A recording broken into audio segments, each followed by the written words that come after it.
Welcome, folks. We appreciate you being here for this free webinar today.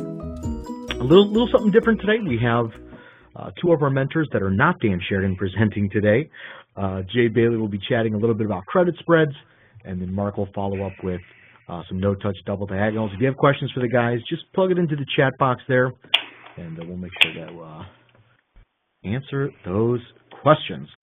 All right. So market is up today very sharply, and we've seen a lot of this back and forth lately, haven't we?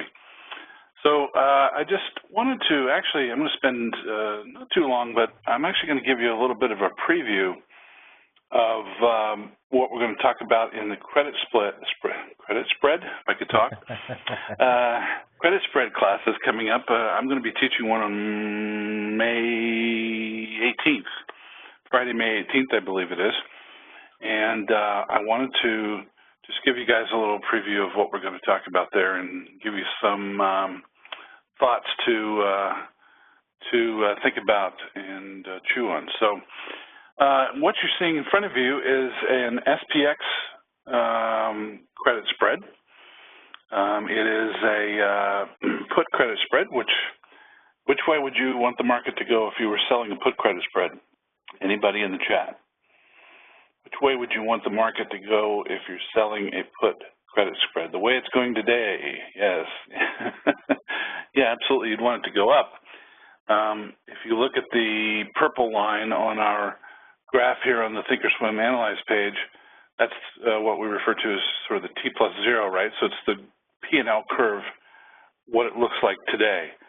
So today, our price is currently at 26.62 on the SPX, and if the market continued upward,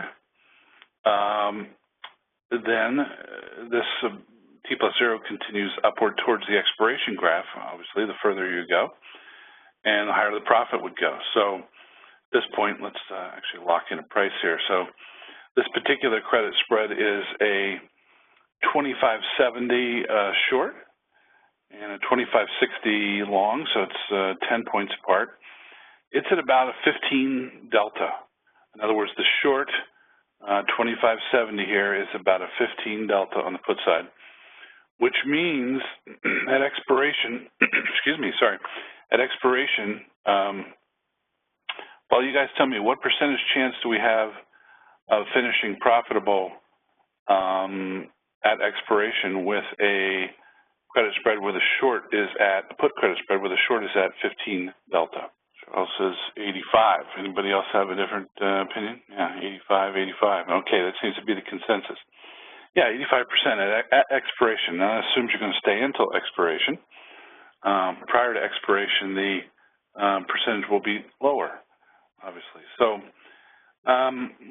what I want to talk about today is a little bit about what to like about a credit spread like this and what I don't like about it so much. So one of the things I like about it is that the market can go sort of 2.5 directions, I'll call it, and it's good for us. So if the market goes up, obviously we do well, and if it stays up during the period we have this on, we can buy this credit spread back for less than we sold it for, and therefore get a profit. Right now, the entire profit of this, you see down here in the corner right there, is $900. So the most we could make on this is $900. That's because we sold it for 90 cents credit, and it's a 10 wide, and it's a 10 lot. So if we take the 90 times 10 times 100, we get, I'm sorry, the 90 times 10, 90 cents times 10 times 100,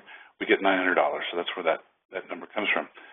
So if the market goes up, we're fine. If the market sits still for the next some number of days, whatever this is, I think it's a May 21st, so it's about 2 weeks out, 2.5 weeks out. If it sits still, we also make money, right?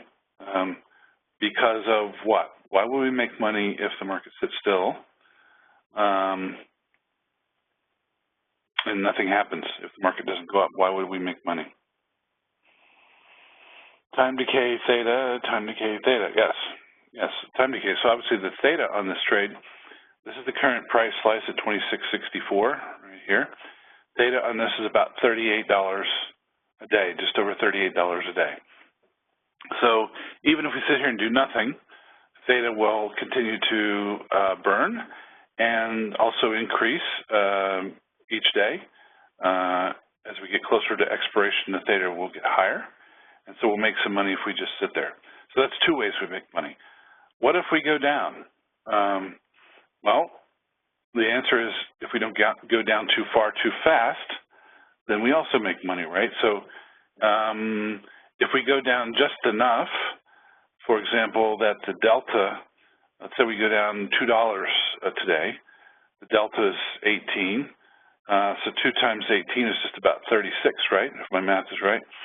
And so we would lose that 36 in delta, but we would gain almost the same amount in theta. So a $2 move, all else being equal with no volatility change, would give us essentially a break even on a down move, moving the wrong direction, right? Quote unquote wrong direction. If we move further or faster down, we start to lose money. But then if we sit long enough, within a range, then we begin to recover that. So it's okay sort of 2.5 ways, right? Go up, don't do anything, or go down, but not too much. We make money. Where we don't make money, where we can get in trouble with a trade like this, is going down quickly and quickly and a long distance, I should say. So if we go down too far or too quickly, we start to lose money, and we might be past a theoretical max loss that we should respect, right? So in other words, this trade is a margin of about $9,100, right? So if we made the full 900, we make about 10% on this trade. If we made the full 900 on 9,100, it's about just under 10%. If you have a trade that is making 10% when it wins, what do you think your maximum loss should be in a trade like that? Faya says 10, Maddie says 12 to 15, Arvid says 15, Charles says something I don't understand. What is that, Charles? DSMR. What is DSMR? Same. Oh, okay. It's a new spelling of same. I got it. Or typo. I'm with you. Thanks, Charles. So 12, $910. Keyboard wrong place. Yeah, I hear you. I've done that many times. So yeah, I think 15 is about the maximum I would go in terms of if my target profit was 10. 15 means that I have to sort of win 1.5 trades for every loser I have, right, on average. And in a trade like this, if you figure that your win-loss ratio is going to be maybe 75% or more wins, which can be pretty typical for a credit spread type trade in most markets, then a 15% max loss is fine. 10 is 10%, as a couple of people suggested, could be okay. The problem with that is, if there's an issue with it, is that you're going to be out of some trades you could have won, right? So let's say the market goes down a bit and you're down 10%. You get out of it and then it immediately reverses and it's a winner. Then, if your max loss was 12%, then you just converted a $1,500 loss into a $900 win, right? That's a big swing, right? It's almost a $2,500 or $2,400 swing in your overall annual P&L. So you have to think about that in your expectancy ratio, what's called expectancy ratio, when you figure out your target profit and your max loss. It's important that those numbers make sense. But in the case where you do move down and you get to whatever your max loss is targeted to be in your particular trade situation, you really have to take the trade off. If you're respecting your trade plan and your risk management, you have to take the trade off at that point because you're at max loss. And that's what I, don't like about this trade. If you are not going to do an adjustment, is it really just depends on the probabilities.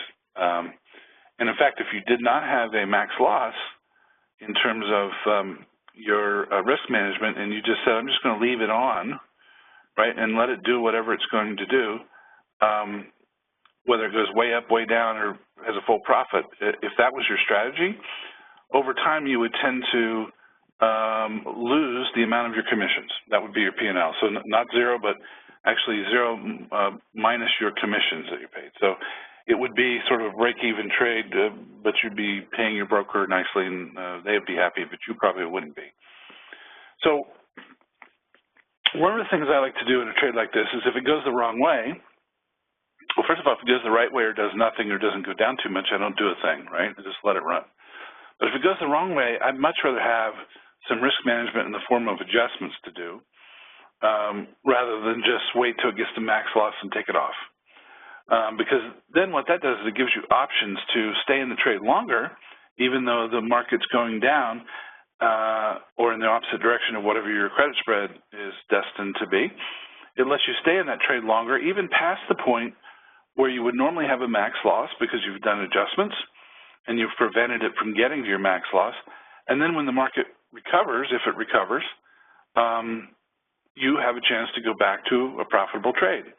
And I know that's happened to me a lot. I know it's happened to you a lot. It's very frustrating when the market goes just beyond the point where you take the trade off for a max loss, and then it seems like it's watching you, right? It immediately goes the other way, and then you're like, darn it, I could have stayed in this thing and made money. That's what the adjustments allow you to do without undue risk, right? So that's really what I'm going to be talking about on the 18th is that, and I'll show you a couple of examples here. So, well, first of all, somebody throw out, if the market did move down in this credit spread, what kinds of adjustments might you do in order to cut the delta going down and prevent you from getting to a max loss? Well, I'm not sure. Is that buy a stinking put, I assume, right? I love it. BASP, yeah, famous phrase from Dan Sheridan, which is excellent advice. So yeah, that's one option, is to buy a put, and that's what I've done here. If you see, I've simulated the underlying going down one standard deviation. That's what this is right here, one standard deviation in 1 day, which would mean the SPX going down from 2665-ish down to 2628. That's one standard deviation in 1 day. That results in, down here, well, first of all, an depending on when you look, $928 loss, which is pretty substantial. Here it is actually on the PL Open. You can see it here as well, 932 at the moment. And it results in a 29 delta. So this would be equivalent to about a little less than 9 or 10% loss. And I'm not suggesting that's the point you'd want to do this adjustment. You may want to do it a little earlier than that, but it's just as an example. In fact, I would say you would want to do it earlier than this. I wouldn't want to wait till I'm 10% down to do the adjustment. And we'll talk about that more on the 18th. But it results in a delta of about 29. So if I'd like to cut that delta by, let's say, 2/3, I could go here and I could buy a put, and I've chosen the 25.50. And if I do that, you can see I cut the delta from 29 to about 10. Right? So it was 29 here before, and after the put, it's 10. It certainly resulted in a flatter T+0 line and less risk. That's certainly nice. But there is a negative effect to that, right? What's the negative effect that I'm not as happy with, do you think? What's the negative effect of buying the put? There are also some other positive effects, by the way, of buying the put, but I'm looking for the negative effect of buying the put. So Maddie hit one of them, reduces your potential profit. Yeah, it did. Instead of $900, now we can only make $420, it says down there, right over there. So we cut our potential profit in half. That's very true. and that's one of the big negative effects that you have buying a put here. And then 4 people in a row, or 4 people in a row said kills theta. Absolutely. So that's another one.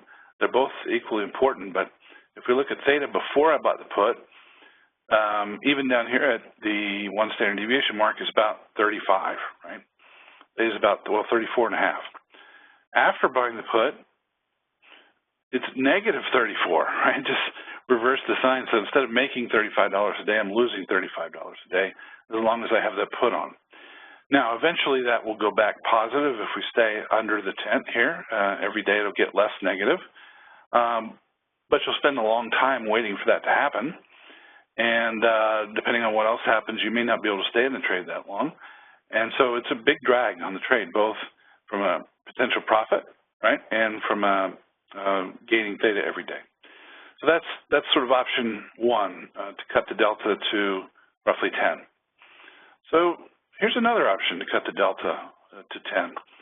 Here I'm buying, instead of a put, I'm buying 2 put debit spreads, and I'm buying them just about at the money, 26.50, 26.30. Actually, it's a sort of up in here, so I could have bought them a little lower, actually. But I'm buying them at or slightly in the money here. And you'll see that the effect on theta, instead of going from 34 to negative 34, it goes from 34 to 50. It actually goes up, right? So that's a really nice effect of doing this, but it still cut the delta, actually cut it slightly more than 10, right? Cut it down to about 8. When I first modeled this, it was 10, but the market's moved a little bit. So right now, this is actually cutting the delta more than the put did, flattening the line nicely, but actually increasing our theta, right? So it's a really nice alternative to buying the put. And from what Maddie said, right? Maddie said it also kills your profitability potential. Well, that's true. The put does, but look what happens with the vertical. Now I can make $3,470 in this area, right? In this area down here, which is where I'm at right now. And sometimes I have students say to me, well, but if I go back up here, I can't make any money, right? It's negative $250. Well, you're not up there. So why are you worried about that, right? Right now, the market's down here in this scenario, right? So, you know, don't worry about where you're not at. You can make an adjustment later to fix that. But right now, when you're sitting down here at 26.30-ish, the P&L potential looks great, and the theta looks great.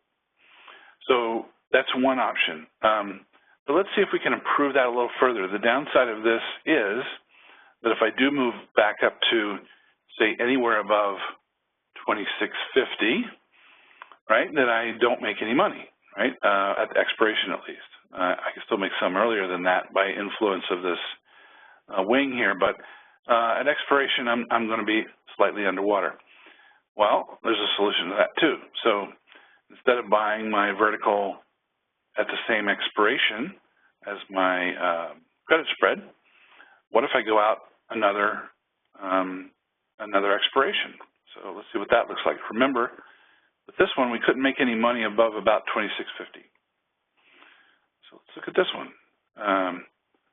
Gives you a different looking curve. Now, here's 26.50. Can I make money at 26.50 with this adjustment? Anybody? Can I make money at 26.50 with this adjustment? Yeah, about $1,288 worth, right? So I've gone from, you know, 0 or negative 250 to, even if market recovers, even all the way to our original price here, even if it goes all the way back up to 26.66, I can still make really my original target profit almost, $884 there. 900 was my original, right? So this thing has the advantage of this out-month debit spread, has the advantage of being able to make money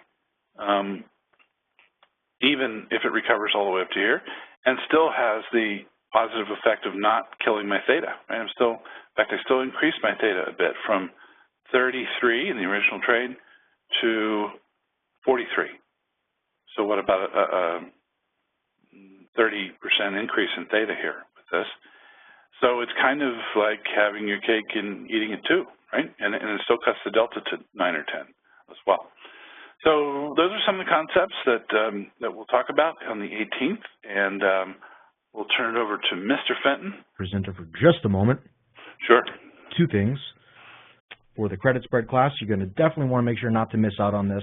You can come right to the homepage of Sheridan Mentoring as well, and you can click right here on the credit spread class banner. This will tell you a little bit more about the class, and you can sign up for it right here. Definitely do not want to miss out on the credit spread class. Appreciate you sharing, Jay. Okay, Mark, you should be all set, bud. All right. Well, thank you, Johnny. Well, hello, everyone. I'm going to talk a little bit today about a no-touch double diagonal.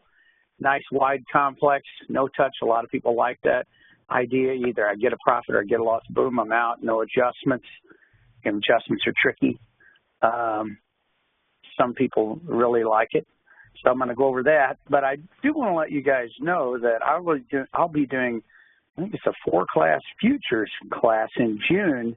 But I'm going to do a free webinar previewing that at 1 o'clock Central on Wednesday, May 23rd.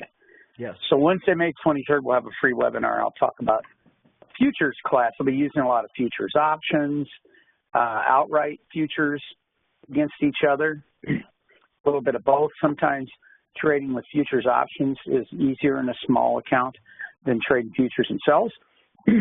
But we'll go over some different things. I've taught these classes before. There will be a lot of new content to this one. So I wanted to let you guys know that. But today, I have just a little very short cheat sheet kind of briefly describing a trade. I'm going to show you the trade setup, and then we can take any questions. Okay, let me share my screen here.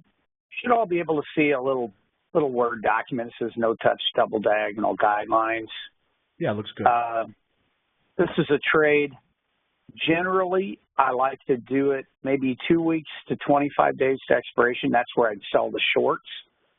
And the reason I like to do it that short of a time frame is this is no touch. So we want short time frame. We get theta burning faster. But with the double diagonal, you're selling these options away from where we're trading. You know, their shorts are a pretty good distance from your at the money. So with that, you have to go out far enough in time to create some time value, right? It's very hard to do a double diagonal for a week from today because there's just not enough time value in the options that you're selling away from the market like that. But if you go out another week to maybe 3 weeks, and this is just, you know, a parameter. Can you do 30 days? Sure. Can you do 13 days? Sure. But I'm just finding that this is a pretty good time frame to do it in somewhere around 2 to 3 weeks. And the trade structure is I find my shorts by looking in that time frame I'm selling, 14 to 25 days out, and I'll look for a 28 to 30 delta put and call. That'll be my shorts. And then I'll buy the same amount of longs 20 points further out, meaning if I sold the 1,000 put, I'm buying the 980 long put, right?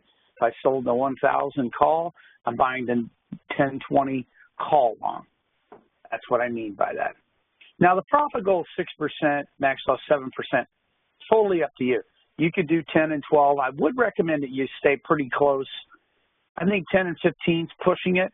But that would be the outside, what I might go for. But you pick them in there. You can have your max loss a little more than your profit goal, but somewhere between 6 and 10, and then maybe another % or 2 higher for the max loss. Easy peasy. You close the trade if you've reached either of these numbers. Okay? So let's see what this thing looks like whenever I set up the trade in an analyzed graph. Now, this is a Thinkorswim, TD Ameritrade analyzed graph for those of you that don't know what it is. And I'm going to double check. I set this up a little bit ago. I just want to make sure that my shorts are still in range. So I've sold, in this example, the 2700 call and the 2620 put, 21 days out in May, 25th expiration. I do like to use Fridays. SPX because I think they're a little bit more liquid. So if we look at the 2,700 call, the delta's creeped up a bit, up to 35. So let's see. Maybe we could go a bit lower. Okay. 27.15, 27.10. Let's deal with the 27.10. We'll go out a bit further. And that will mean that if I sell the 27.10, I now want to buy not the 20, but the 30 as my long. And now let's go check and have them with our puts. So the puts are 26.20, your short put. And that's still 29, so that looks okay. So let's go back here and look at the risk profile. So what does this give me? This gives me a nice wide complex, a lot of for the price to roam.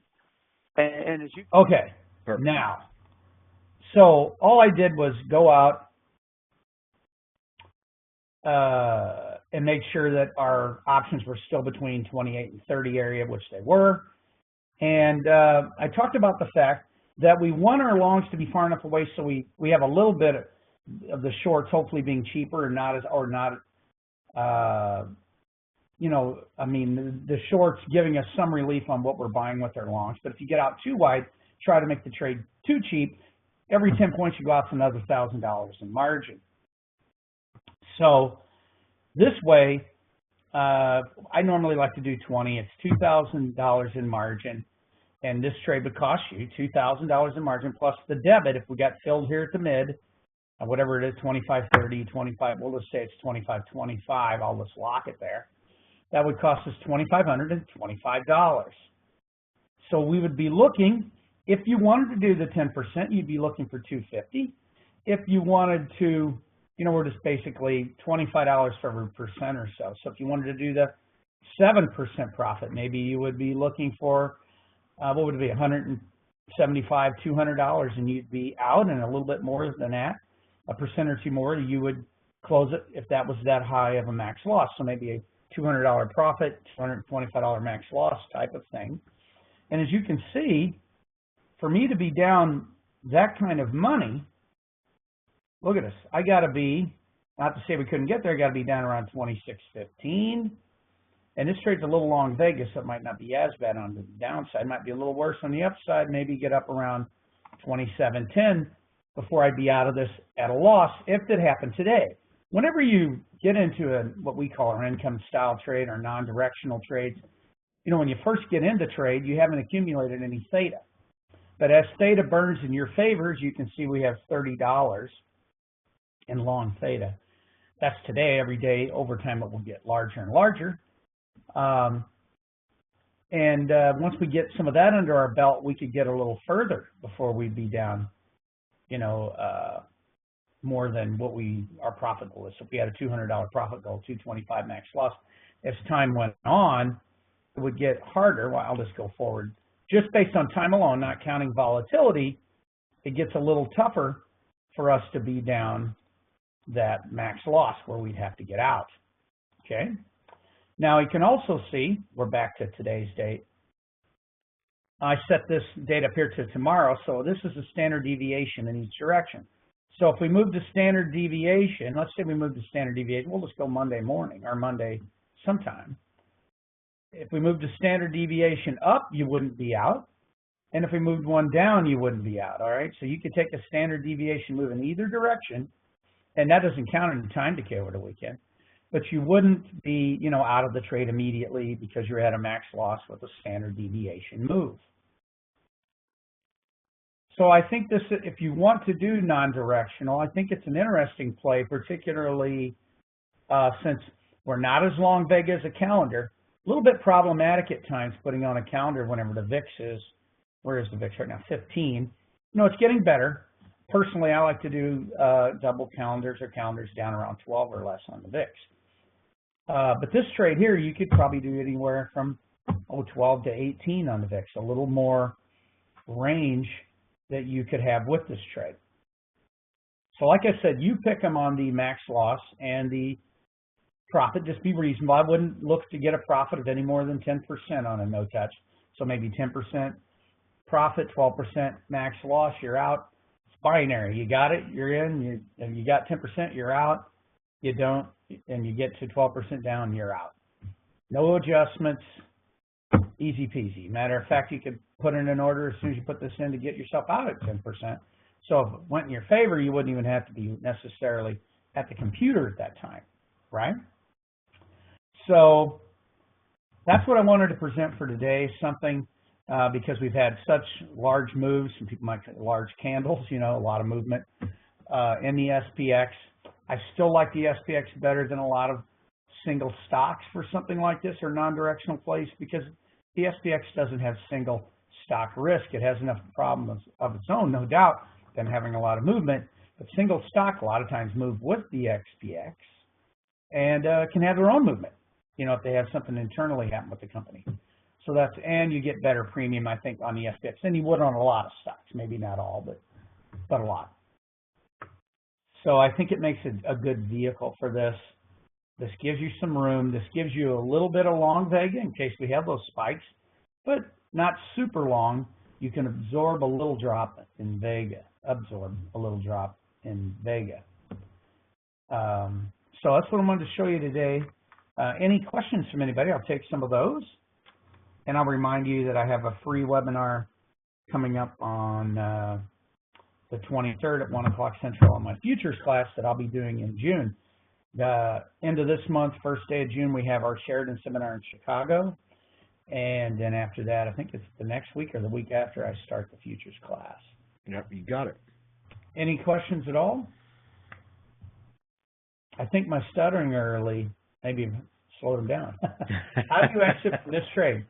I would exit and enter the same way. Put it in as a double diagonal and exit it as a double diagonal, Abraham. Okay. So if you put this trade on and we know we want a $200 profit, let's say we're just going for $200, then you would want, what is it? In one contract, that's $2 more here. You could put in an order right now to sell this for $7.25 if that's what you got in at $5.25, and then you put in a good till cancel. If it hits it, you're out. If you ever notice you're down 10%, you just cancel that order and get out at whatever you need to. Any days you wouldn't put this one on, like up or down big? Well, you know, your long Vega, you know, I don't generally put on trades on Fridays. But other than that, I think you could maybe a standard and a half deviation or more, maybe not some huge move. But I don't see why you couldn't put this on even with the standard deviation move. Is it a good day to get in on a double diagonal when the VIX is done? Yes, it can be a good day because why? We're long Vegas. So if you wanted to buy a stock, it would be nice to get on it when it dropped a little, right? And this is long Vegas, so getting in on it on a day when the vol dropped, that's fine. That might be a little better than on a day when the vol rises, but you never know, it might keep rising. So, is this spread better than a regular double calendar?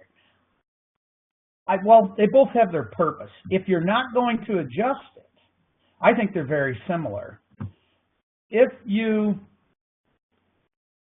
have on a double calendar, I think they're easier to adjust. This is harder to adjust in my mind. So it makes better sense if you're not adjusting a trade. You know, I think it's a lot easier. Let's see. Jay says, if you were relatively in the middle of the tent, say the middle 20%, would you still exit if you were down 10? Well, like I said, Jay, you can set your own parameters. If you're going for a 10% profit, I'd set my max loss at 12. If you're going for a 6% profit, I might set it at 7.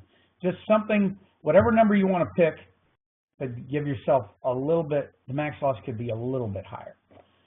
JG says, would you do one order cancels another for max profit, or do you prefer to keep an eye? I prefer to get out of trades manually. Whenever you put in an order to get out at a percentage down, that percentage down can be reflected by the bid and the ask, and we're trying to use the mid, so I wouldn't use that, Jay. I'd just maybe set an alert if you know whatever numbers are going to be in that area, max loss. You get that alert, go check it and see if you are, and then just exit it. So if you wanted to do this trade, if you got in at $525 debit and it costs, in this case, $2,000 in margin, yes, $2,525, so $250 would be 10% of that. Yes, you could choose to get less than 10%. if you want it. Jay says, I was thinking I might allow my max loss to go a little bigger if I'm in the middle because of the likelihood of recovery P&L. That's true, Jay, a little bit. For some people, that's a little more of an advanced technique, but I know what you're saying. Sometimes, if vol would drop, what Jay's referring to, you could be down 8 or 10% and be dead center in the graph, but we know over time you'll be back able to get profitable because state is working for you. If you're in that instance and you understand it and you want to stay and that fits your risk tolerance and account, then that's fine. Are you sure about the 2,000 plus 25% in margin since the expirations are different? It is $2,000 in margin, that I'm sure of. I don't know what you're talking about with the 25% in margin. It's $2,000 plus the debit, okay? Per contract in this case. 525% is what it should have been. 525. 525 is the debit. What's the total outlay I have on this trade, though? $525 plus $2,000 in margin. That's what I'm talking about. That's what it says, right? I locked it, 525. See the debit right down here? 525, 535 bouncing around. That's where I got it. Plus 2,000 in margin. The debit plus the credit. Yes, he meant to say 525 instead of 25%. Okay. Oh, yeah, I see. Okay, yeah. Yes, but it is for one contract. The margin is $2,000. Yeah. And you will pay $525 for one contract. That's all I'm saying. Right. I hope we got that right. Yeah. It's not the cheapest trade in the world, no doubt about it. I don't see why it wouldn't. I haven't done it in an IRA, Barbara. I've never heard you couldn't. I know futures you can. I don't think you can do naked calls. I've never heard that you couldn't do this in an IRA. Good question, no?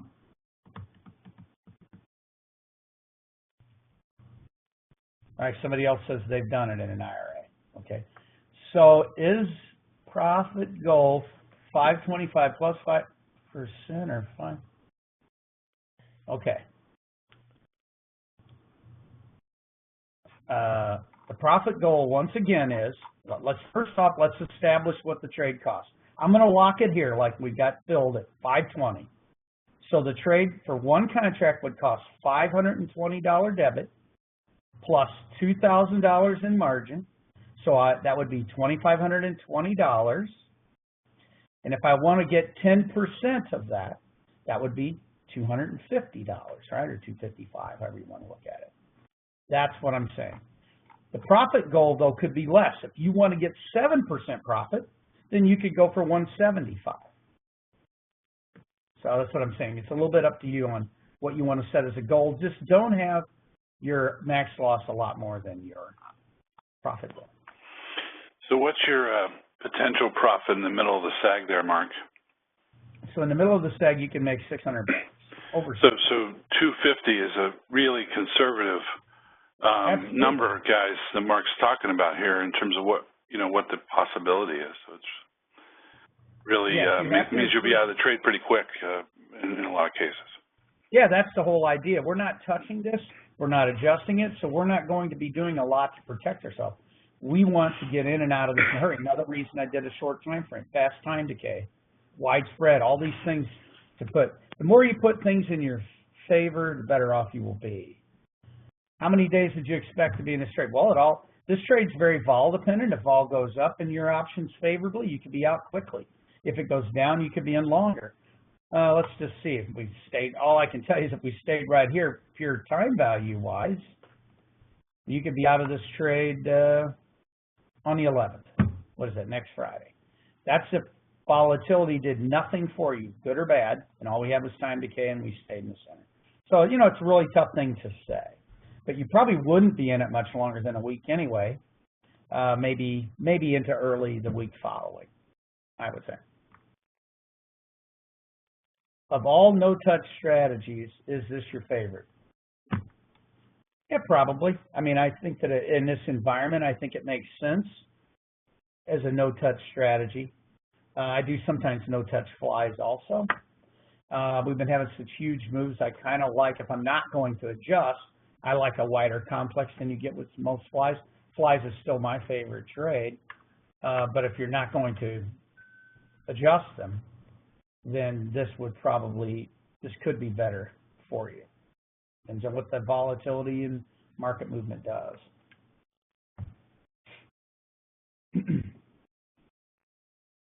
Any other questions today?